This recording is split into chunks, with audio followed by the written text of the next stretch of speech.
Hey there! Welcome to the Influential Christian Entrepreneur. I'm your host, Francine Sinclair. I've been around the block in the entrepreneurial world, creating and repurposing social media content for experts and CEOs. I know firsthand how it can feel lonely, especially when you're mixing your Christian faith into your business life. So I figured, why should we go it alone? Who said that faith and business can't mix?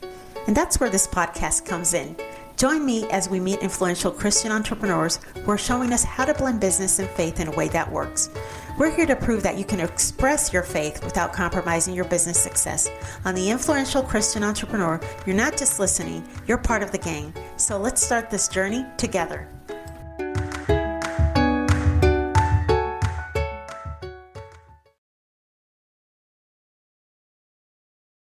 Welcome to the Influential Christian Entrepreneur Podcast, where we uncover the inspiring stories and strategies of successful Christian entrepreneurs. In today's episode, we have the pleasure of interviewing Clay Stenson, who is a former pastor and now an innovator in business coaching, specializes in assisting faith-driven construction and trade companies with revenues of anywhere between 5 and 15 million. He aids visionary owners and their teams in realizing their goals, especially when they're feeling overwhelmed and uncertain about the business's independence.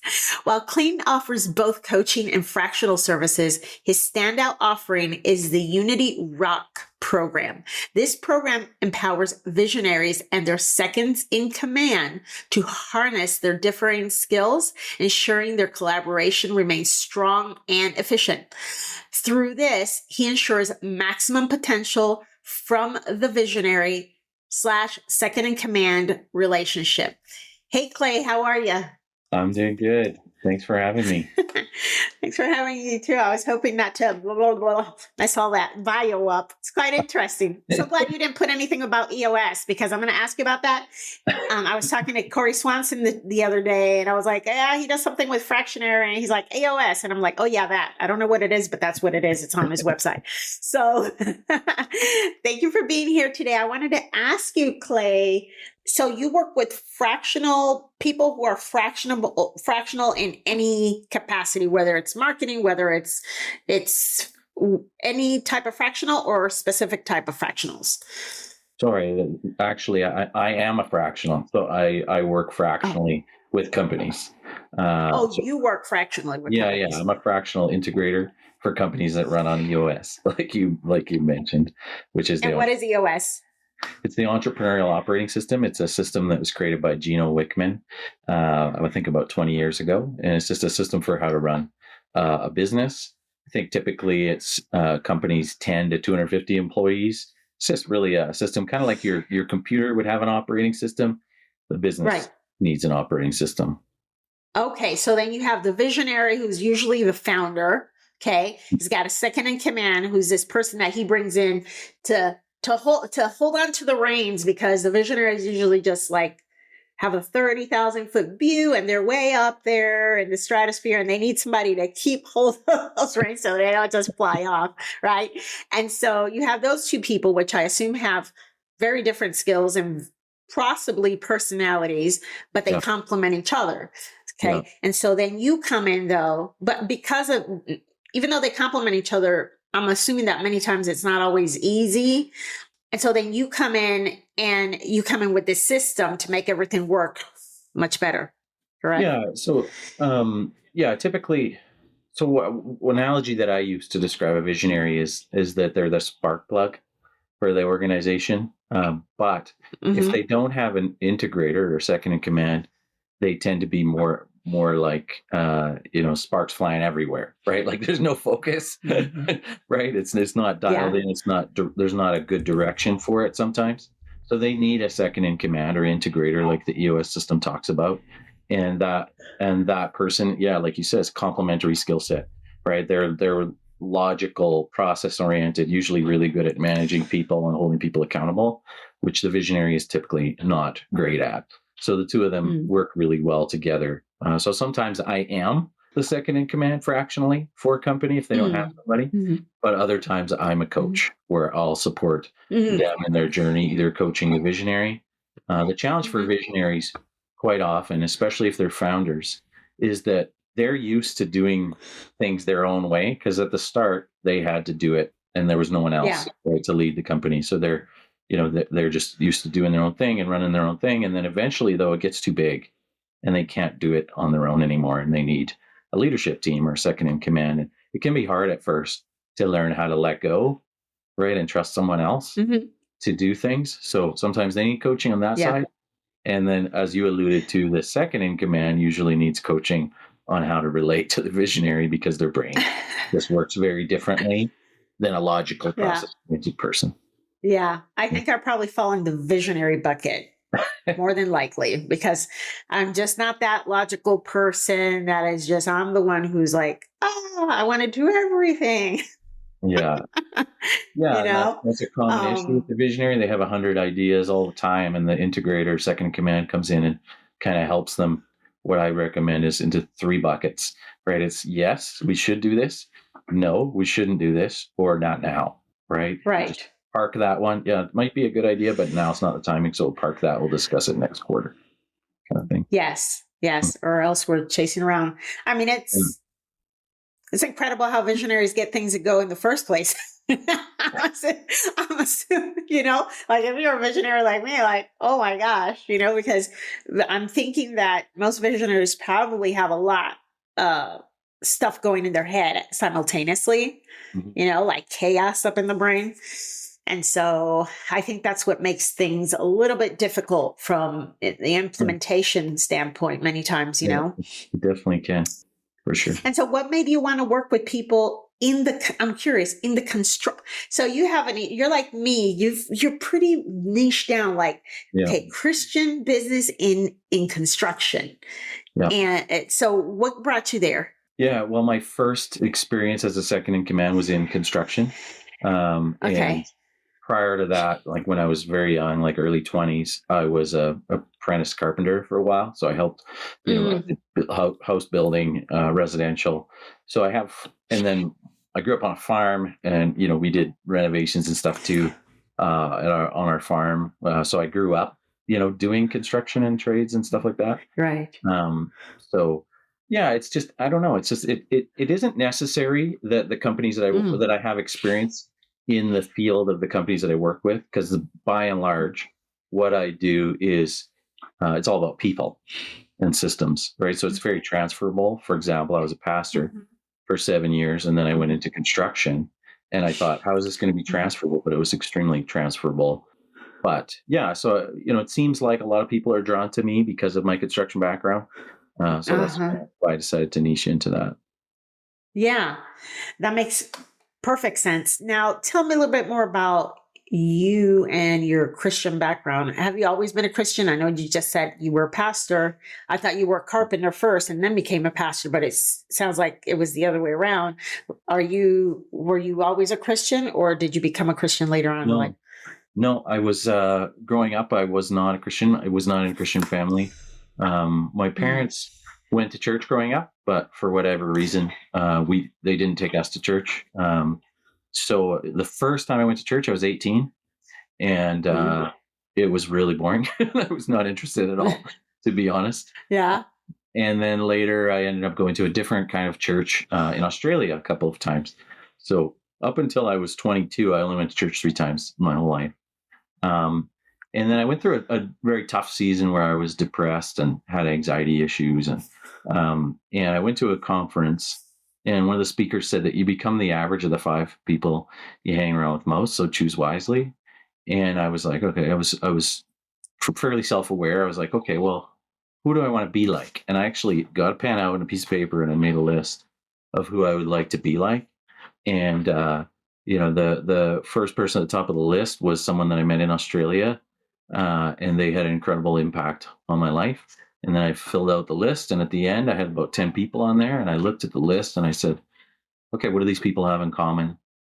And I realized really quickly they were all Christians. And so I decided I should go to church. But I'd never been to church in the city that I lived in. So I asked one of them. None of them lived in my city either.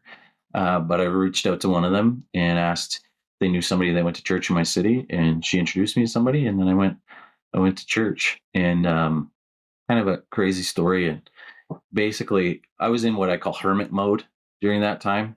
Like I was just shutting off the world. I had a job, I'd do my job, I'd play video games, and I would sleep. And then I just repeat every day. And when I went to the church the first time, the message was called Giving the Gift That Is You. And he said that if that God created you with a purpose, he put gifts and abilities inside of you. And if you're not using those gifts and abilities to impact the world and to bring him glory, you're missing out on the reason you were born, and you'll never really fully be fulfilled. And I sat there looking at him like, how does this guy know? Like he's reading my mail. Like, how did he know that I felt like I was the only person in the room? And then about 3 months later, I took the Alpha course at that church, and then I got saved through that. And that was almost 16 years ago that I first went to church.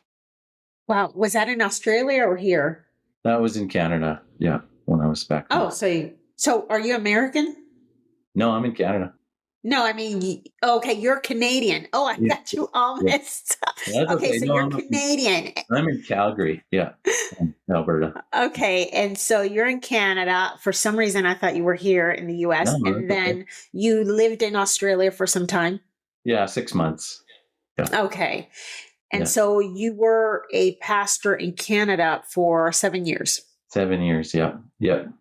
Wow. And then what made you make the transition from pastor to the business world? Yeah, well, that's not a fun story, but it's a pretty central part of my life. So, so I got married in 2010, and we got pregnant for the first time in 2014. The end of 2013, after 2 years of trying, and then so it was October 2014. Our son was born, but he was born and he wasn't breathing, and it took 17 minutes to resuscitate him. And unfortunately, he lived for 35 hours and then he died. So I took 10 weeks off. My wife and I both took 10 weeks off, tried to process it. Then I went back to work. I thought I was okay. But really, I was just hiding from the grief with busyness. And then it came up, it came back up. And so then I took another 10 weeks off, and then basically just decided that I needed some time to process this. So I took a sabbatical for a year, and then I got a job at a construction company, and I loved it. And so I never went back.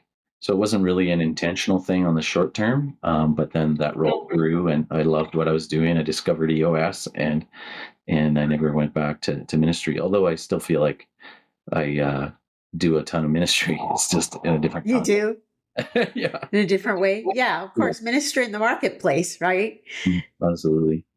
Yeah. So, they always say that the premise behind this podcast we've always been told to never mix business and faith, because faith, and people say religion, but faith, it should not be mixed, because faith is something personal, and we shouldn't bring it to the workplace, because in the workplace or marketplace, we are out there with people who may not share the same faith as we do, and sharing this stuff outside of the context of our personal life, it could be offensive to others, or it could really turn off people, which could make you lose business, make you lose credibility as well.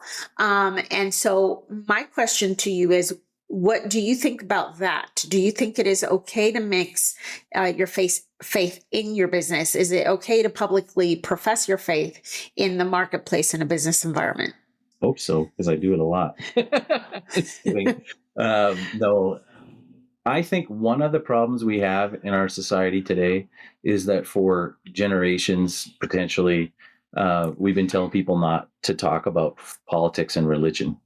And now we don't know how to talk about politics and religion in a healthy way, right? So for me, my belief is that my faith is central to who I am. So I cannot not talk about it. I'm very upfront that I was a pastor. I'm very upfront about my faith, but I do it in a reasonable way. Someone asked me this question last week. I was on another podcast, and she said, how do you share your faith with your clients' employees, right? And I said, well, I always ask permission, right? If I'm in a coaching call with somebody and I feel like a story from my past that includes my faith or a Bible story or something will help, will impact them, I'll say, hey, you know what? I have a story that I want to tell you, and it includes my faith, and I don't know where you're at with your faith and with your spirituality, but is it okay with you if I share a story from my own? And I've done that a lot, and I've never had anyone say no.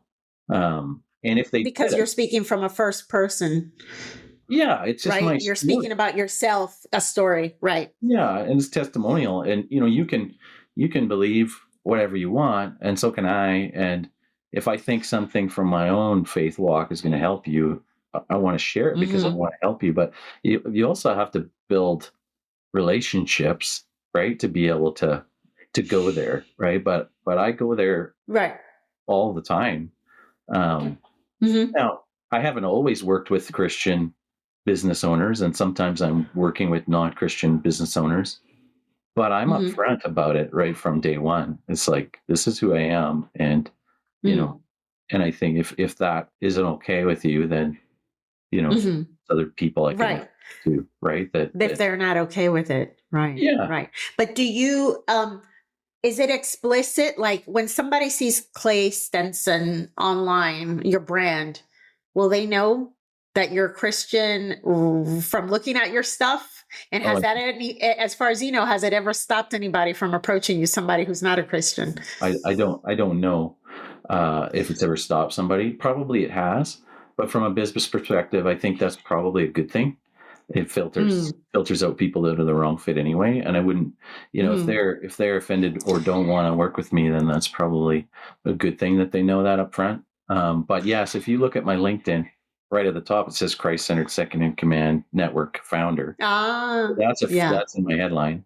And then if you read my about section, it says right in there, I love God and I want to serve him. Uh, Sorry. So unless you don't read it, I think you'd have a hard time. Yeah, for sure. So it is explicit. And I find that everybody has a different approach. In our case, because my ideal clients are Christian men and you work mostly with Christians, it would make no sense not to make it public, right? No. Um, and I think people who may work with people who are not, because not every we don't, of course we don't all need to be working with Christians. That's not the point. We need to be out there touching other lives. That's the whole point. And so people who don't work with Christians may sometimes choose a different approach, which is more, instead of explicit up front, more like you do it in the back after you've established a rapport.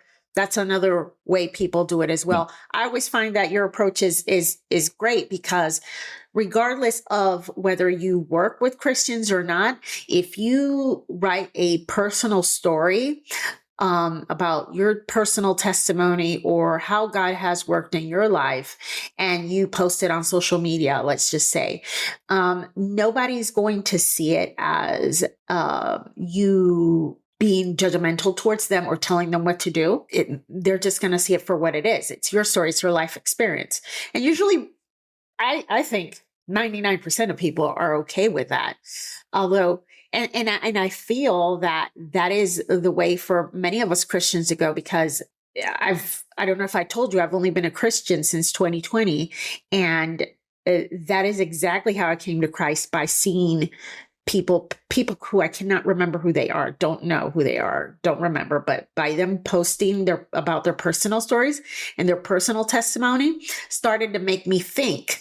And Mhm. that seed was planted, which eventually grew. And they may never know that they had Yeah. an impact at all. Yeah. I can't even remember who they are. But I think that as Christians, whether we work with Christians or not, that is a very good idea, to use our life stories as a Yeah. way to point people to Yeah. God. My first fractional client wasn't a Christian, and the company was a quite quite a challenge and quite a mess. And I remember one point he said to me, Clayton, how are you so calm? Right? Like, how do you have so much peace? And I said, it's my faith, right? Like, I know that God is guiding me, And I know that he uses all things together for the good of those who love him are called according to his purpose. So it doesn't really, matter what we're going through. God's going to use it for good as long as I stay connected with him and stay focused on his purpose. Right. And he's like, I want that. Like he said, and we had a couple other people that I'd hire that were Christians. And he said, like, I see it in all three of you. And it's like, I just don't know how you do it. Right. Like, and so I know it was a witness, right? He never became a Christian. I don't have a crazy story, of, his salvation or whatever, but I know so far he hasn't become a Bible Christian. talks about how sometimes we're the planter of the seed, sometimes we're the water of the seed, but God makes it. Right? Yes, the Holy Spirit makes it happen. I don't know if I was the planter or the water, but definitely I had a role to play. And I pray that God will make it grow. Right. And he may be a bamboo plant that stays underground for 5 years and then in the last 2 or 3 months just grows super fast. You never know. Yeah, exactly. You can't time those things. So that is excellent because I don't know if you know this, but so many people have come onto the online. Most people think of the marketplace as kind of like the office, but as you know, so many people have come on the online space to be entrepreneurs in the past few years. And so it's not just the marketplace and the office in the building. The marketplace is like online a lot now. And so how are we as Christians reaching out to the virtual marketplace, and doing what we're supposed to be doing? And so I think that that what you're doing is definitely something that people can be inspired. And check out his LinkedIn profile. It is Clay Stenson. For my listeners, Clay Stenson, last name Stenson on LinkedIn, Clay, Clay. And you can see what he's talking about, how he puts on his top description on LinkedIn what he's all about. So get some ideas from there. So Clay, how can people find you? Where is the best place to get a hold of you? Your website, etc. Yeah, I'm very active on LinkedIn, so that's probably the easiest way. And you already mentioned that, Francine. My website is theunityguide.com. My company's called The Unity Guide. You can find me there. Both places, there's a way to book a call with me. I'm happy, to meet with anybody who likes to network and is in the business place and is a Christian, and well, even if they're not, but anybody that's like-minded, I'd love to meet with you and have a chat. Absolutely, yes. We are very active on LinkedIn. It's the best place to network, right? For business. I never believed that. I was on Facebook forever and I resisted LinkedIn so much. And now that I'm over there, I'm like, why did I wait so long? Isn't it? I mean, it's like, way better. Yeah, it is. But when you're on Facebook, it's hard to believe. And then I go back to Facebook now and I'm like, wow, I was missing out on a lot. But also it depends on who you're working with, because like on Facebook, there were a lot of the people in the esoteric type of woo stuff, witchcraft kind of stuff, which was some of the people that I was working with, and they're all on Facebook. So it just depends. I think the biggest difference for me is just much less polarizing. It's more professional. There's less of the the Facebook arguments that happen. Yeah, people like to stir the pot on Facebook. I'm one of them. I stir the pot. I won't stir the pot on LinkedIn, but on Facebook, boy, will I stir the pot. Not on politics, but I learned not to do that back in 2020. Oh my gosh! But I'll try to ruffle some feathers, but I'm trying to be more like Christ now. So I'm taking a different approach. I still want to ruffle some feathers, but I want to be nicer about it.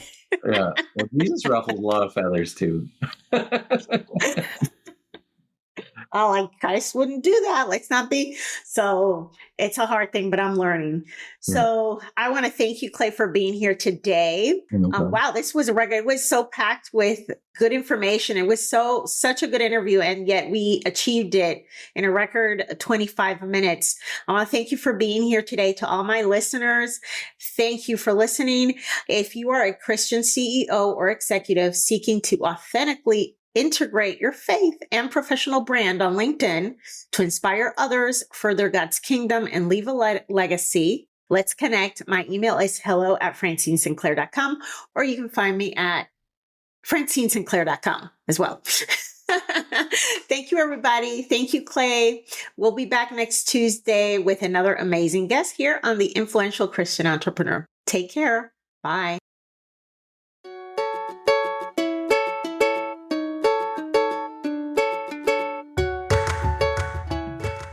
If you're a Christian business leader or executive, I invite you to work with me to create a faith-driven personal brand on LinkedIn that will empower you to navigate the intersection between faith and business.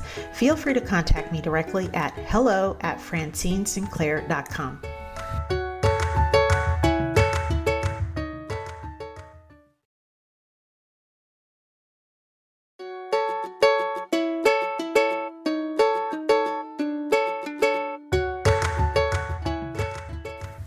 I want to thank you from the bottom of my heart for listening today.